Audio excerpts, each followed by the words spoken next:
Assalamualaikum warahmatullahi wabarakatuh, teman-teman sekalian, sahabat video. Selamat siang dan sehat selalu. Untuk kesempatan ini kita kembali akan membahas ikan gabus ternakan atau Channa striata atau Peucephallus striatus ya.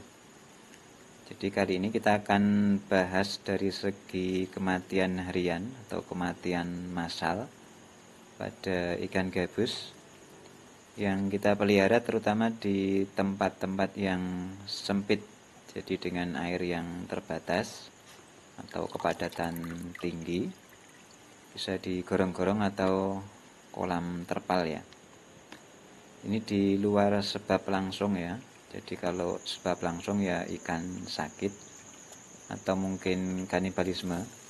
Jadi yang akan kita bahas ini lebih ke skemanya, skema yang nanti juga akan mengarah ke dua hal tadi ya, ikan sakit dan juga kanibalisme.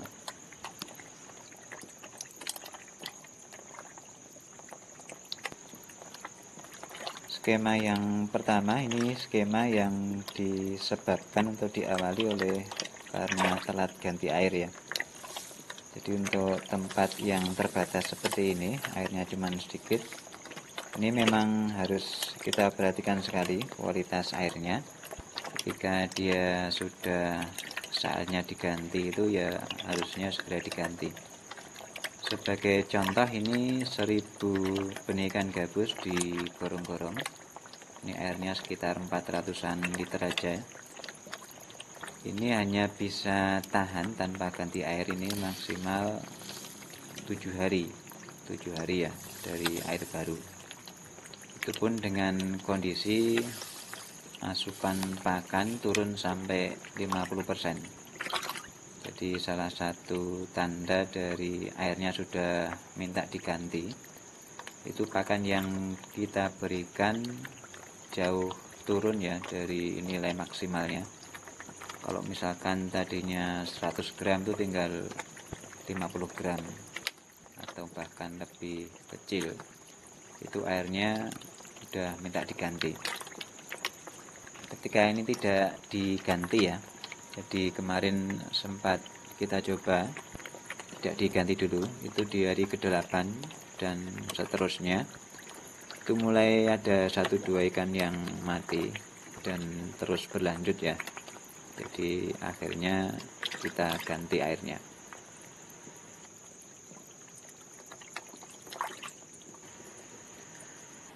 Selain turunnya nafsu makan pada ikan ya, yang dari hari ke hari makin sedikit aja, itu tanda-tanda lain airnya sudah harus diganti sebelum nanti menyebabkan ikan mati.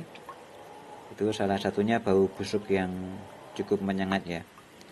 Ini terutama untuk teman-teman yang mungkin masih pakai pakan dengan protein yang cukup tinggi, itu memang lebih cepat berbau jika dibandingkan dengan pakan yang proteinnya lebih rendah.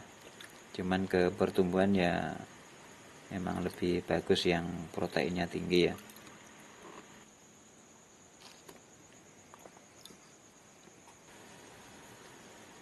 Skema yang kedua, ini skema kematian yang diawali dengan kita mulai sering telat kasih pakan ya pada ikan-ikan ini. Ini akhirnya memicu kanibalisme pada ikan gabus, meskipun sebenarnya sudah agak teredam ya dengan kita kasih pakan pelet.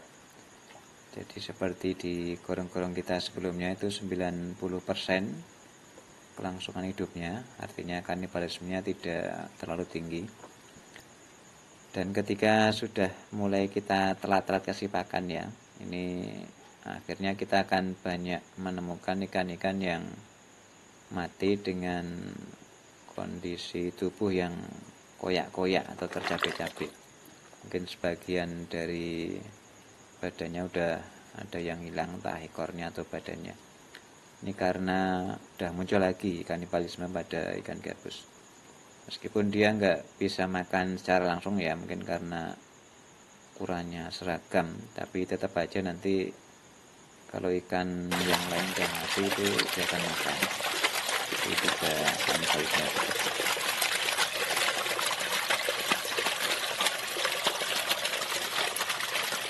Untuk kolam-kolam yang terindikasi sudah muncul lagi sifat kanibalismenya ya, itu bisa kita lihat nanti setelah airnya udah bagus, pakannya juga udah teratur lagi, ternyata masih ada lagi kan yang mati lagi dan mati lagi dengan kondisi yang hampir sama ya, pada tercapek-capek. Itu artinya udah ada ikan yang terlanjur jadi kanibal lagi. Itu nanti solusinya ya dibongkar aja, dikuras, nanti dicarikan yang kira-kira ukurannya agak menonjol. Itu kemungkinan dia punya sifat kanibalisme yang mulai tumbuh lagi ya.